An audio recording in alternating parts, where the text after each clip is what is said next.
और में इसी इलाके में बाढ़ बहुत बड़ी आ गई, बहुत बड़ी बाढ़ आ गई थी। उनके अंदर लोगों के लिए कुछ करने का जो जज्बा था, जो कुर्बानी का जज्बा होता है, हम किसी के लिए कुछ कर गुजरने का जज्बा रखते हैं, वो एक सेना का ही जवान सही से बता पाता है। और उनके अंदर एक कहावत है, हमारे उत्तर प्रदेश में कूद के पैर पालने में ही नजर आते हैं। तो उन्होंने उस 1954 में जब बहुत बाढ़ आ गई और बहुत जबरदस्त तबाही मचा रही थी, उसमें उन्होंने एक डोंगी बनाई थी और डोंगी से 57 लोगों की जान बचाने का काम किया था। उस समय वो किशोर अवस्था में थे। 57 लोगों की जान उन्होंने बचाई थी उस बाढ़ के दौरान। यहाँ पर एक मुहर्रम की एक कथा होती है। मुहर्रम में लठमार कोई छप क्या वो होता है, कोई खेल होता है मुहर्रम के जुलूस के बाद। उसमें उनके दादाजी भी बहुत बड़े लठमार थे।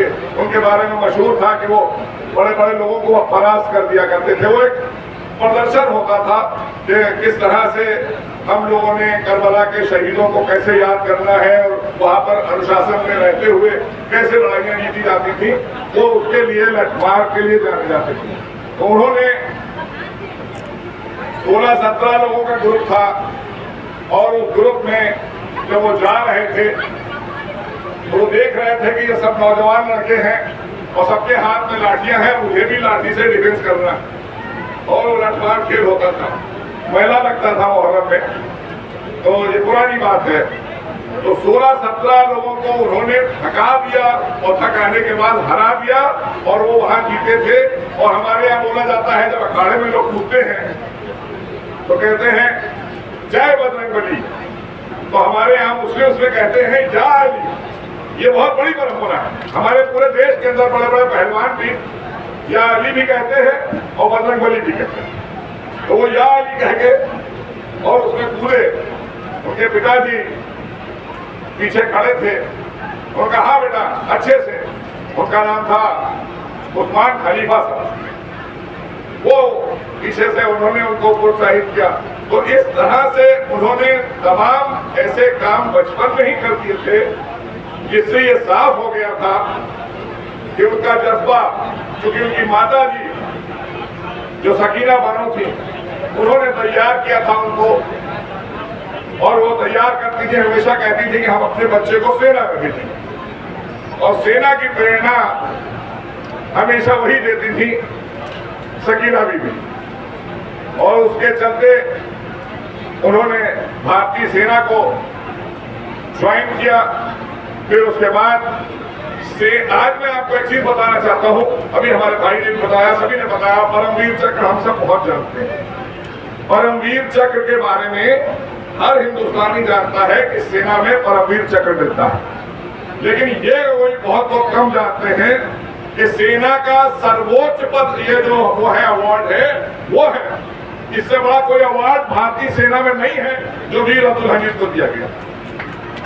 इससे बड़ा सेना में कोई अवार्ड नहीं है भारतीय सेना के अंदर परमवीर चक्र। जिसको भी परमवीर चक्र मिले तो आप समझ लीजिए कि इससे बड़ा कोई पद, जैसे हमारे यहाँ सर्वोच्च नागरिक पुरस्कार होता है भारत रत्न, तो सेना में इस तरह से। और हम तो हमारे भाई बैठे हैं, मैं चाहूंगा कि गाजीपुर चूंकि इतनी महान हस्तियों के लिए जाना जाता है, और खासकर अगर हम शहीद वीर अब्दुल हमीद की बात करें तो यहाँ से लेकर तो देश के कोने कोने में आपका गाजीपुर जाना जाता है। उनके इस बलिदान की वजह से, इस शहादत की वजह से, जिसको हम सब आज बड़े गर्व से मना रहे हैं। और हमें एक बात का और गर्व है कि आपकी शहादत के बाद पंजाब में भी एक बहुत बड़ा मकबरा आपका बना है। पंजाब में भी बहुत बड़ा एक मकबरा उनके नाम से स्थापित किया गया है। वहां पर भी आज के दिन आयोजन होते हैं, कार्यक्रम होते हैं, सेना के लोग वहां भी जाते हैं। तो ऐसे अवसर पर, क्योंकि मैं चाहूंगा, यहाँ नौजवान मुझे बहुत दिख रहे हैं और नौजवान यही हमारे देश का आने वाला कल है। और हमें लगता है, जिस तरह से भैया बता रहे थे, कि हमारे देश में सबसे ज्यादा सेना में जाने के लिए जो प्रेरित हुए हैं बच्चे, जिनको प्रेरणा मिली है, वो गाजीपुर के बच्चे हैं, गाजीपुर जनपद के आसपास के बच्चे हैं, जो सेना में जाने के लिए तैयारी करते रहते हैं। तो हम सभी को बधाई देंगे और आपके जज्बे को हम नमन और सलाम करते हैं कि कम से कम जिस तरह से कहा जाता है कि उस समय के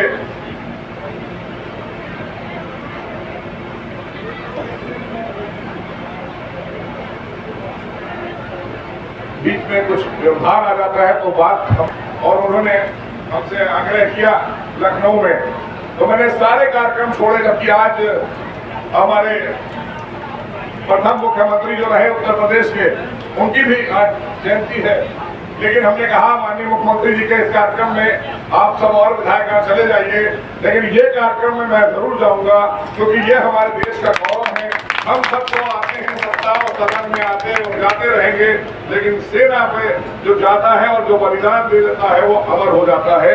क्योंकि हम आमतौर से अपने लिए भी बुलवाना पसंद करते हैं, पुराने अमर रहे, नहीं, अमर सिर्फ वही रहेगा जिसने देश की रक्षा के लिए बलिदान दिया।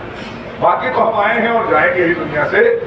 हम सेना के लोगों का बड़ा सम्मान करते हैं और ऐसे वीर के और उस ऐसी धरती पर आकर खड़े होकर मैं चाहूंगा कि तमाम तरह की प्रतियोगिताएं होती हैं, तमाम आयोजन होते हैं, तमाम लोग अपनी तरह के कार्यक्रम करते हैं, लेकिन यहाँ पर कोई भी कार्यक्रम बड़ा, आज तो आप उनकी पुण्यतिथि मना रहे हैं, शहादत की और बलिदान दिवस मना रहे हैं, लेकिन इसके अलावा भी उनकी जन्म तिथि पर भी हमें कोई एक बड़ा आयोजन करना चाहिए जिसमें हम सबका सामूहिक योगदान होना चाहिए और यहाँ गाजीपुर का एक एक व्यक्ति उसमें इन्वॉल्व हो और हम एक बड़ा आयोजन कराएं जिसमें सभी लोगों को, सभी वर्गों के लोगों को बुलाया जाए और उसमें चाहे गोष्ठी कराइए, चाहे कोई प्रतियोगिता कराइए जिसमें हमारी माताएं बहनें भी शामिल हो, नौजवान और बुजुर्ग भी शामिल हो, सभी लोगों को बुलाया जाए,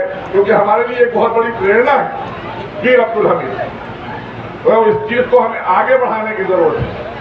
अभी बात हो रही थी, हमारे इसरो के लोग भी यहाँ हैं, क्योंकि कुछ 1-1.5 साल पहले, 2 साल पहले तक मैं इंफॉर्मेशन टेक्नोलॉजी और साइंस टेक्नोलॉजी में भी मिनिस्टर था, तो मेरी इसरो के चीफ से भी बात होती थी।